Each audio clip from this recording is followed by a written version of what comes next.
नमस्कार दोस्तों, सभी को राधे राधे, राधा वल्लभ श्री हरिवंश। आज हम पढ़ने वाले हैं फंडामेंटल राइट, यानी मौलिक अधिकार। जो बेसिक टू एडवांस पढ़ेंगे वही मेरा 10 से 15 मिनट का वीडियो रहता है, जिसमें मैं जितना मेरे से हो सकता है मैं पूरा बेस्ट देता हूँ आपको लिए। तो वीडियो को शेयर जरूर करना, सब ज्यादा से ज्यादा अपने दोस्तों के साथ। और वीडियो में अगर नए हो आप चैनल पे तो चैनल को सब्सक्राइब जरूर करना। देखो दोस्तों, आज पढ़ेंगे मौलिक अधिकार यानी फंडामेंटल राइट्स। क्या पढ़ेंगे? फंडामेंटल राइट्स यानी मौलिक अधिकार, जो संविधान के भाग थर्ड में आते हैं। अब भाग फोर्थ में कौन आता है? डीपीएसपी। याद रखना कौन आता है? डीपीएसपी। किस आर्टिकल के अकॉर्डिंग आता है ये आप मुझे बताना कमेंट में। और भारत भाग थर्ड में जो मौलिक अधिकार आते हैं फंडामेंटल राइट्स, वो आर्टिकल 12 से लेके 35। आर्टिकल 12 से लेके 35 मैं आपके लिए संपूर्ण नोट्स लेके आया हूँ, ट्रिक के साथ वन लाइनर क्वेश्चन लेके आया हूँ, PYQ भी लेके आया हूँ।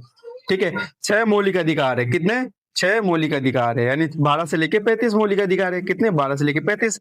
भाग थर्ड में आते हैं। याद रखने कितने मौलिक किस मौलिक अधिकार किस भाग में आते हैं? भाग थर्ड में आते हैं मौलिक अधिकार। ठीक है, अब बात करते हैं। देखो, what are fundamental right? What are fundamental right यानी मौलिक अधिकार वो आधारभूत अधिकार है जो भारत के प्रत्येक नागरिक को संविधान द्वारा मिला गया है। यानी किसको? नागरिकों को। किसको? भारत के जितने भी नागरिक हैं उनको। किसके द्वारा? संविधान के द्वारा। ठीक है, आगे बढ़ते हैं। ये अधिकार न्यायालय द्वारा परिवर्तनीय है। क्या बात कर रहे थे कि फंडामेंटल न्यायालय द्वारा परिवर्तनीय है। याद रखना किसके द्वारा? न्यायालय द्वारा। यानी कि अभी अगर आपके मौलिक अधिकार का किसी प्रकार से उल्लंघन हो जाता है तो आप क्या कर सकते हो? कोर्ट जा सकते हो। कहाँ जा सकते हो? कोर्ट जा सकते हो। ठीक है, जैसे आर्टिकल 32 के अनुसार आप उच्चतम न्यायालय जा सकते हो, आर्टिकल 226 के अकॉर्डिंग आप उच्च न्यायालय जा सकते हो। यानी ठीक है, देखो ये अधिकार यूएसए के बिल ऑफ राइट से प्रेरित है। कहाँ से? यूएसए से लिया गया है मौलिक अधिकार, बिल ऑफ राइट। जैसे डीपीएसपी किससे लिया गया था? आयरलैंड से। और आयरलैंड ने किससे लिया था? स्पेन से। याद रखना डीपीएसपी। ठीक है, ये बिल ऑफ राइट से लिया गया। 7 मौलिक अधिकार है। कितने? 7 मौलिक अधिकार है जो 1978 में संपत्ति के अधिकार को हटा दिया गया है। यानी अनुच्छेद 31 को संपत्ति का अधिकार है जो अनुच्छेद 31 उसको 1978 में हटा दिया गया था। 44वें संविधान संशोधन के अकॉर्डिंग हटा दिया गया था। ठीक है, ठीक है, फिर इसको कानूनी अधिकार बना दिया गया। किसको? संपत्ति के अधिकार को क्या बना दिया गया? कानूनी अधिकार, यानी अनुच्छेद 301 के अनुसार। ठीक है, अब कितने अधिकार रह गए? अब केवल 6 अधिकार रह गए। कितने अधिकार? केवल 6 अधिकार रह गए। अब देखो आगे चलते हैं, बात करते हैं। आपके टोटल मौलिक 6 मौलिक अधिकार है। अनुच्छेद 12 से लेकर 35 और भाग थर्ड में आते हैं 44वां संशोधन के अकॉर्डिंग 1978 में। 44वां संशोधन हुआ था 1978 उसमें। ठीक है, 32 संवैधानिक उपचार है अनुच्छेद। ठीक है, 7 मौलिक अधिकार थे, अब कितने? अब 6 मौलिक अधिकार हो गए हैं। ठीक है, अब एक नजर में देख लेते हैं 6 जितने भी मौलिक अधिकार हैं उनको। देखो एक नजर में देखते हैं।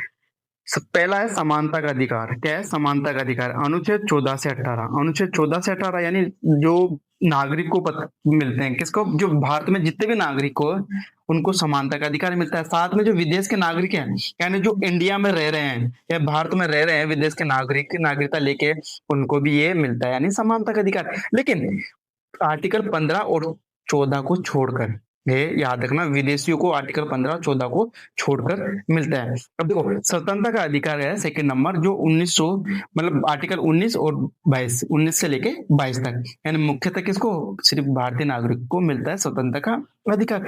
अब बात करते हैं शोषण के विरुद्ध अधिकार, यानी आर्टिकल 23 और 24 शोषण के विरुद्ध अधिकार, यानी ये मिलते हैं नागरिक और विदेशों, विदेशी जो लोग रहते हैं इंडिया में उनको मिलता है, विदेशी को।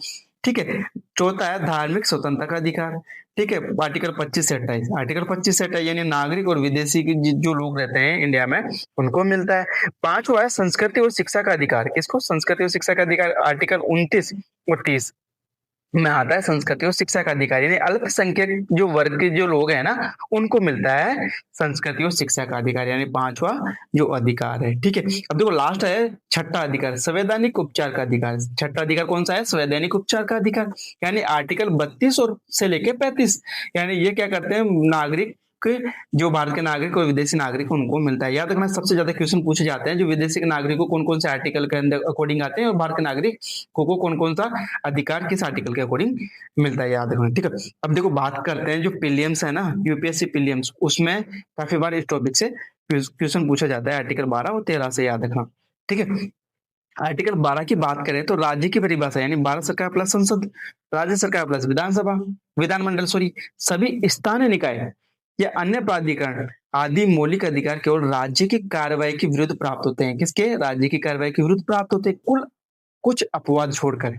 जो कुछ अपवाद है उनको छोड़कर। अब देखो आर्टिकल 13 की बात करें तो राज्य, आर्टिकल 13 में राज्य कोई ऐसा कानून नहीं बना सकता, यानी राज्य को क्या नहीं कर सकता, ऐसा कानून नहीं बना सकता जो मौलिक अधिकार को छीने या कम कर सके। किस आर्टिकल के अकॉर्डिंग से? आर्टिकल 13 में राज्य कोई भी कानून, ऐसा कानून नहीं बना सकता जिसमें मौलिक अधिकार छीने या कम कर सके, यानी किसी भी नागरिक का। ऐसा कोई भी कानून उस सीमा तक शून्य होगा। इसमें कानून के अंतर्गत ऑर्डर्स, रेगुलेशन, कस्टम और ऑर्डिनेंस के भी आते हैं, ये याद रखना। अब देखो आगे चलते हैं, आर्टिकल 13 एंड रूट 4 की बात करते हैं। अनुच्छेद 368 के तहत किए गए संविधान संशोधन इस अनुच्छेद के दायरे में नहीं आते हैं। किसके अनुच्छेद के दायरे में नहीं आते? आर्टिकल 13 एंड रूट 4 के अंतर्गत। अर्थात संसद क्या कर सकती है? मौलिक अधिकार में संशोधित कर सकती है। कौन? संसद मौलिक अधिकार में संशोधित कर सकती है, यानी फंडामेंटल राइट्स में। ठीक है। केशवानंद भारती केस तक की सीमा तक याद रखना। क्या? केशवानंद भारती जो केस की सीमा तक, उस तक। ठीक है। अब देखो अब नेक्स्ट पढ़ेंगे, आज का पार्ट यहीं तक रखते हैं। सेकंड पार्ट लेके आऊंगा मैं, उसमें हम समानता का अधिकार जो 6 अधिकार है वो कंप्लीट पढ़ेंगे। और चैनल पे नए हो तो चैनल को सब्सक्राइब करो, अपने दोस्तों के साथ शेयर जरूर करो और कमेंट जरूर करके जाना, लाइक जरूर करना। और जय हिंद, राधे राधे।